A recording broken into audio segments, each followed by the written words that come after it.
اعوذ باللہ من الشیطان الرجیم، بسم اللہ الرحمن الرحیم۔ معزز ناظرین سامعین، السلام علیکم۔ ایک کہاوت آپ نے سنی ہوگی، جس جگہ نیم کے پودے ہوں وہاں لوگ بیمار کیوں ہوں، اور جس جگہ آگ کے پودے ہوں وہاں لوگ غریب کیوں ہوں۔ لوگوں نے اس کے مختلف معنی کیے، مختلف طرح سے اس کی وضاحت کی، لیکن میں آپ کے سامنے اس کی مکمل طور پر وضاحت کر دیتا ہوں۔ نیم کا درخت، اس کے اتنے فائدے ہیں کہ ہر قسم کی مرض کو روکتا ہے۔ یعنی اگر آپ نیم وقتاً فوقتاً استعمال کرتے ہیں، صحیح اصول کے مطابق استعمال کریں گے تو آپ انشاءاللہ تعالیٰ صحت مند رہیں گے۔ اور آنکھ ایک ایسی چیز ہے جو کہ آپ کو پیداوار دیتی ہے۔ کچھ نے اس کا یہ بھی کیا کہ جہاں آگ کا درخت ہو وہاں لوگ غریب کیوں ہوں، اس کا مطلب بھی آپ کو دوا کے پیسے خرچ کرنے نہیں پڑیں گے، اس لیے آپ کو پیسے بچیں گے تو آپ امیر ہوں گے۔ لیکن یہ نہیں، پہلا حصہ جو ہے نا، جہاں نیم کے درخت ہوں وہاں بیمار کیوں ہوں، اس چیز کو وہاں پر ادا کر دیا گیا، بیان کر دیا گیا۔ لیکن دوسرا حصہ جو ہے، جہاں آگ ہو وہاں لوگ غریب کیوں ہوں، اس کا مطلب یہ ہے کہ یہ ایسی پیداواری بوٹی ہے، ایسی بہترین بوٹی ہے جس سے بہت سارا کاروبار کیا جا سکتا ہے اور اس سے مفاد اٹھایا جا سکتا ہے، کاروبار کر کے اپنے آپ کو خوشحال بنایا جا سکتا ہے۔ انشاءاللہ تعالیٰ میں آپ کو بتاؤں گا کہ اس سے کیسے فائدہ اٹھایا جا سکتا ہے، کیسے اس سے پیداوار کی جا سکتی ہے۔ آئیے دیکھیں۔ آنکھ، اس کے کئی نام ہیں۔ آنکھ بھی کہتے ہیں، مدار بھی کہتے ہیں، آنکھ بھی کہتے ہیں، اکڑا بھی کہتے ہیں، بہت سارے نام ہیں اس کے۔ یہ ایک ایسی بوٹی ہے کہ جس کے ہر انگ سے، ہر حصے سے سفید رنگ کا دودھ نکلتا ہے، اور وہ دودھ اکال ہوتا ہے، جلاتا ہے، زخم کر دیتا ہے۔ لیکن جس قدر یہ زخم کرتا ہے اسی قدر زہریلا بھی ہے، اور چوتھے درجے میں اثرات کا حامل ہے۔ یعنی چوتھے درجے میں جو دوائی پہنچ جاتی ہے وہ زہر کے برابر چلی جاتی ہے، اس کو احتیاط سے استعمال کرنا ہوتا ہے، اور اس کے استعمال میں بھی بہت زیادہ احتیاط کی ضرورت ہے۔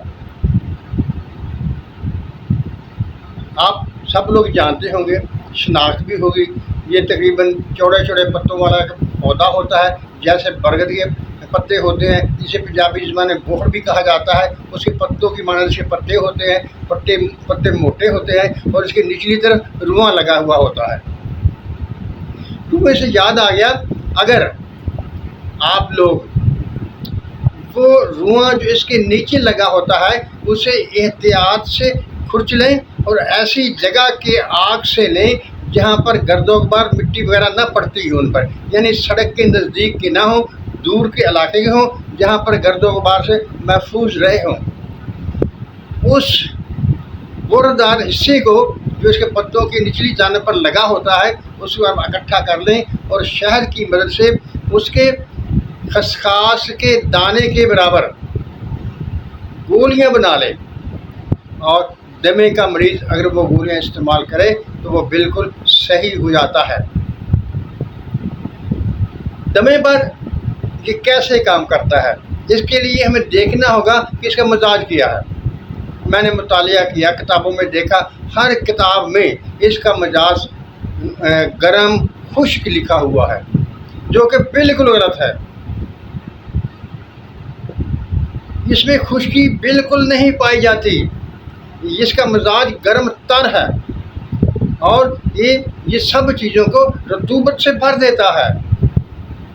اس میں اس قدر رطوبت ہوتی ہے، اس کا زہر اگر کسی آدمی کو ہو جائے تو اس کے منہ سے پانی بہنے لگتا ہے، اور وہ لیس تر پانی ہوتا ہے اور بڑی مقدار میں بہتا ہے۔ اگر یہ خشک ہوتا، گرم خشک ہوتا تو کبھی بھی اس کے منہ سے پانی نہ بہتا۔ اس کو پنجابی زبان میں رال بھی کہتے ہیں، رالے بہنا، اردو میں رال بہنا اور پنجابی میں رالے بہنا کہتے ہیں۔ وہ کبھی نہ بہتی، اس لیے اس کا مزاج جو ہے وہ گرم تار ہی ہے۔ چلتے چلتے یہ بھی سن لیجئے کہ اگر کسی کو یہ زہر کا اثر ہو جائے، آگ کے زہر کا اثر ہو جائے تو اسے کیا کرنا چاہیے؟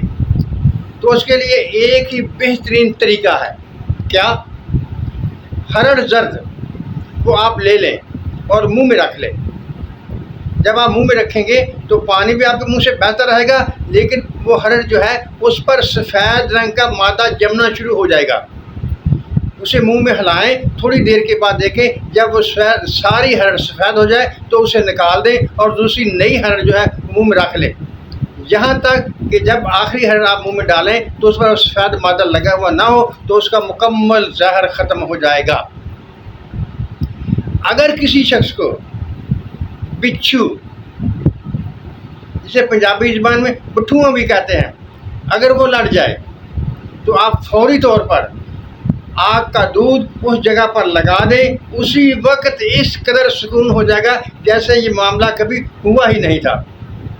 اگر خدا نخواستہ کسی کو سانپ لڑ جائے تو اس کا علاج بھی اسی طرح سے ہے۔ پہلے سانپ کے جہاں لڑا ہوگا اس پر جس سانپ نے کاٹا ہوگا وہاں آپ زخم بنائیں گے اور اس زخم پر آگ کا دودھ گرانا شروع کر دیں گے۔ جب پہلے آپ آگ کا دودھ گرائیں گے تو وہ خشک ہوتا چلا جائے گا، لیکن آہستہ آہستہ وہ آگ کا دودھ اس جگہ پر جمنا شروع ہو جائے گا، تو یہ سمجھ لیجئے کہ سانپ کا زہر سارے کا سارا ختم ہو چکا۔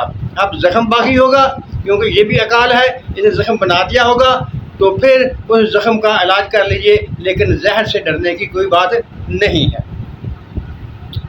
یہ عام سی باتیں تھیں۔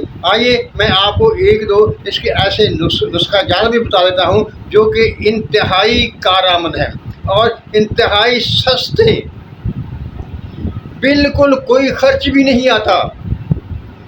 آپ ایسا کیجئے، آگ کی جڑ کا چھلکا اتار کر خشک کر لیجئے۔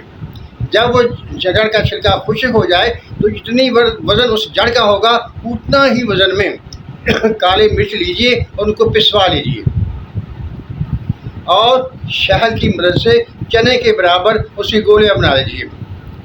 جیسا کہ آج کل ہر طرف معدے کے مسائل کا دورہ ہے، ہر کوئی کہتا ہے میرا معدہ خراب ہے، مجھے گیس بنتی ہے، مجھے پیٹ میں درد رہتا ہے۔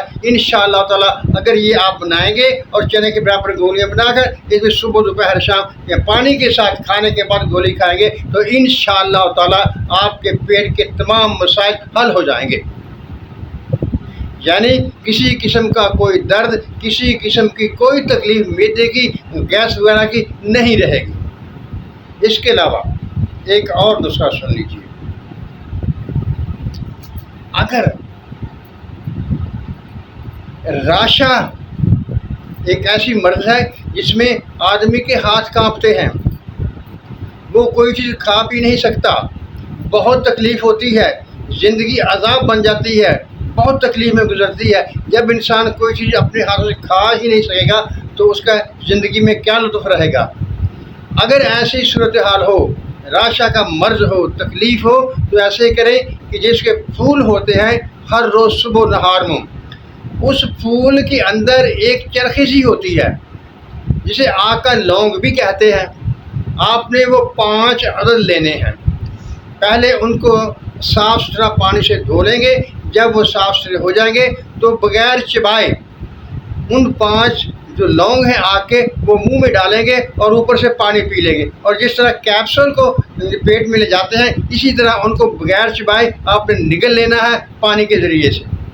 آپ یہ ہر روز صرف اور صرف ایک دفعہ وہ 5 آگ کے لونگ نگل لیں گے۔ انشاءاللہ تعالیٰ 20 دن کے بعد آپ کو رزلٹ آنا شروع ہو جائیں گے، آپ کو پتہ چل جائے گا کہ اس کا کتنا فرق ہے۔ دیکھیے راشا ہوتا کیوں ہے؟ راشا ہوتا ہے تیزابیت کی وجہ سے، پٹھوں کی خشکی کی وجہ سے اس میں ری داخل ہو جاتی ہے، اس ری کے داخل ہونے کی وجہ سے وہ ہلنا شروع کر دیتے ہیں، پٹھے ہلنے لگتے ہیں اور ہم اس کو راشا کہتے ہیں۔ اس کے لیے آگ بہترین چیز ہے۔ اگر آپ اس طرح سے استعمال نہ کرنا چاہیں تو آپ ایک اور طریقے سے بھی استعمال کر سکتے ہیں۔ وہ اس طرح سے کہ آپ اس کے پھول لیں، خشک کر لیں، جب وہ پھول خشک ہو جائے تو اس میں یہ پھول جتنے ہوں اسی مقدار میں سونڈ ملا لیں اور اسی مقدار میں کالی مرچ ملا لیں اور اسی مقدار میں چھوٹی الائچی مکس ڈالیں. اس کو پیس لیں، پیس کر اس کے چاہے تو پاؤڈر رکھ لیں اور چاہے تو اس کی گولیاں بنا لیں جو کہ چنے کے برابر ہوں گی. جب یہ گولیاں بھی آپ استعمال کرنا لگیں گے تو اس کے یہی رزلٹ ہوں گے. معزز ناظرین السامعین، آخر میں یہ مدار یعنی آنکھ اور آنکھ کا پودا، اکڑے کا پودا، یہ اس قدر قیمتی ہے کہ اگر آپ کو اس کے فوائد کا پتہ چل جائے تو آپ اس کی حفاظت اس طرح سے کریں جیسے کہ شہنشاہ بادشاہ اپنے خزانوں کا کرتا ہے. یہ اللہ تعالیٰ کی ایک بہت بڑی نعمت ہے، صرف اس کو استعمال کرنے کا پتہ ہونا چاہیے. اکثر گر لوگ جو ہیں وہ بھی اس کے دیوانے ہیں، ان کو بھی پتہ ہے کہ اس کے کیا کیا فائدے ہیں. انشاءاللہ کسی وقت میں بھی آپ کے سامنے ایک بات رکھوں گا، آپ کو بتاؤں گا، جس سے آپ کو اس بات کا علم ہو جائے گا کہ یہ کتنا اہم پودا ہے. اللہ تعالیٰ ہم سب پر اپنی رحمتوں کی بارش کرے، اور وہ دعا جو میں ہر ویڈیو کے بعد کرتا ہوں، اللہ تعالیٰ ہمیں صراط مستقیم پر قائم رہنے کی توفیق عطا فرمائے، کیونکہ اس کی توفیق کے بغیر کوئی کام نہیں ہو سکتا. وما توفیقی الا باللہ. اللہ تعالیٰ ہم پر اپنی رحمتوں کی بارش کرے. آمین. اللہ حافظ.